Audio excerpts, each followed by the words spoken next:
Today, we are diving into something, well, something huge. We're breaking down what could be one of the biggest leaks in movie history. We're talking a full point-by-point, act-by-act breakdown of the entire plot for Avengers Doomsday.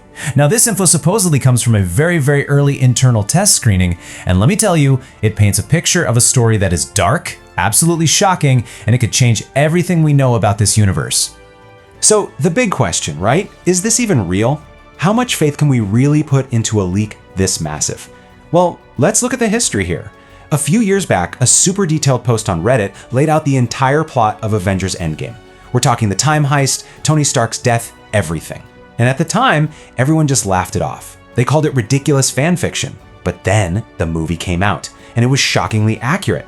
So while you should always take these things with a grain of salt, there is a precedent for this. This leak claims to reveal the whole shebang. And before we get into the nitty-gritty, let me be crystal clear. We are about to go deep into every single detail from the very first scene to the final jaw-dropping conclusion. If you want to walk into that theater completely fresh with no idea what's coming, this is your final exit. Seriously, this is your official spoiler warning. For everyone else, buckle up. Let's get into it.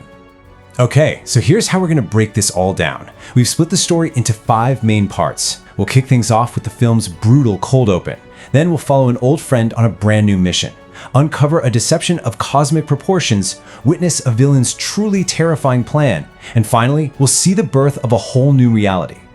All right, let's dive right in. How does this whole thing reportedly kick off? According to the leak, there's no slow burn here. We're not eased into it. We are dropped directly into the middle of a multiversal crisis that is already happening, and it starts on an Earth that I think a lot of fans are going to recognize. An Earth that holds a really special place in superhero movie history. So just picture this. The movie opens on the streets of New York City, but it's the New York from Sam Raimi's Spider-Man trilogy. And we see him, Tobey Maguire's Peter Parker, older now, more seasoned, and he's in the middle of a desperate fight. And his opponents? 2 people we never thought we'd see here, Deadpool and Wolverine. And the leak is very clear. They are not here to trade witty banter. They have come from their universe on a terrible mission. They are here to save their own world, and the only way to do that is to destroy this one. So what's driving all this? It's all built around this terrifying cosmic event called an incursion. Now you might remember hearing that term back in Doctor Strange and the Multiverse of Madness, but here it's the engine driving the whole plot. An incursion is what happens when 2 separate universes start to drift into each other, and their Earths are set on a collision course. And here's the horrifying rule of an incursion. If the 2 Earths collide, both universes are completely annihilated. The only way to save one is to destroy the other's Earth before that final impact. So Deadpool and Wolverine, they've brought along a planet killer bomb. The plan is as simple as it is brutal. Set it off, wipe Tobey's Earth out of existence, and save their own reality. But of course, things go horribly wrong. In the middle of the fight, the remote detonator breaks. And in that moment, in a final heroic act that is just pure Wolverine, Hugh Jackman's character tells a stunned Deadpool to escape. He's staying behind to set off the bomb manually. He sacrifices himself, dying alongside Tobey Maguire's Spider-Man as that entire beloved Earth is wiped from existence, just gone. After that absolutely soul-crushing opening, the film apparently switches gears and focuses on a character we all thought had earned his happy ending, Steve Rogers. We get to see some new, heartbreaking moments from right after Tony Stark's funeral, watching Steve have one last conversation with his friends. Then we follow him as he goes back to the past and makes that choice to stay with Peggy Carter. And we reportedly get to see glimpses of their life together, growing old, happy, even having a son named Jim. But this perfect life, this beautiful little timeline that was never supposed to exist, has caught some unwanted attention. And one day, there's a knock on the door, and standing on the other side is the god of mischief himself, Loki. Loki, who seems to be from a point before the end of his own series, shows up with a terrible warning. He explains that Steve's entire reality is an anomaly, a branch timeline that shouldn't exist. And because of that, the Time Variance Authority, the TVA, has scheduled it for pruning. Now let's be clear about what that means. This isn't just a reset. Pruning is the complete and total deletion of that timeline and every single person in it. Steve, Peggy, their son, just erased from existence like they were never there at all. But Loki, being Loki, offers them a loophole. He can't save their timeline, he says, but he can save them. So using his crazy powers over time and space, he just plucks Steve's family out of their reality moments before the TVA erases it. And where does he put them? in another universe entirely, one that's going to become very important, the home of the Fantastic Four. They live there in secret for 10 years, complete strangers in a strange land. Before he leaves, Loki gives Steve a piece of TVA tech, basically a call me if you need me button, and then he's gone. Okay, so after setting up Steve's new life, the main plot really starts to come together, and this is where we're reportedly introduced to the saga's true architect and ultimate villain, the one and only Victor Von Doom. But here's the thing, he doesn't show up like a classic villain. He approaches Reed Richards of the Fantastic Four as a peer, a concerned genius, who has seen the end of the world coming. He warns Reed about incursions and claims his own research shows that their universe is next on the chopping block. He so cleverly suggests that the cause must be some kind of multiversal anomaly, someone living in their reality who doesn't belong. And what do you know? A quick scan, guided by Doom's own parameters, finds the unique energy signature of Steve Rogers and his family. But instead of pointing a finger and saying he's the problem, Doom proposes this grand, heroic plan. He convinces everyone, from Reed to Steve himself, that they need to unite all the heroes from all the threatened universes. This even includes a hostile group of X-Men who have apparently been surviving by destroying other Earths. The plan? Together, they'll all build these massive anti-incursion cannons on each of their worlds, fire them all at once, and the resulting shockwave will push the colliding universes apart. It sounds like the only way out. It sounds like hope. So the heroes get to work, building these massive cannons across multiple universes, racing against the clock. But Steve Rogers just has this nagging feeling he can't shake.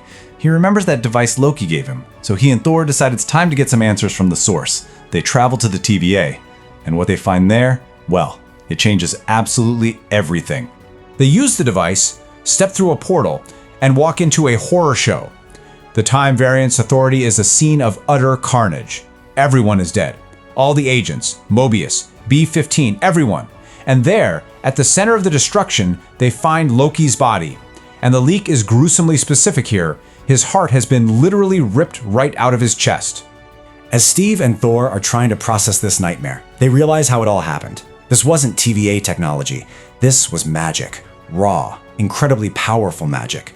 The signs are everywhere, and they point to only one person they know with that kind of power and that kind of ambition, Dr. Doom. The man who united them, the man who gave them all hope, is the monster who did this.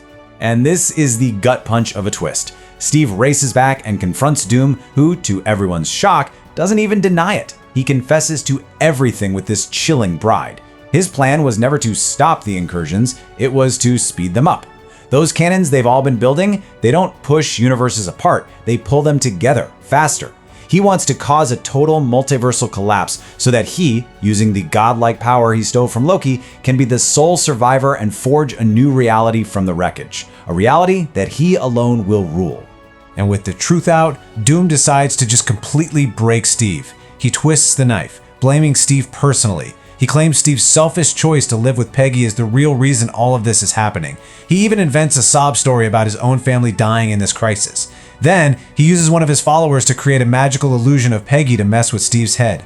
And for the final, soul-crushing blow, he reveals his men have captured Steve's son, Jim. And right there, in front of a helpless Captain America, Doom has the boy executed.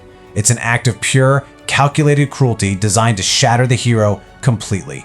While Doom was torturing Steve, the other heroes finally figure out the truth about the cannons. They realize they've been played.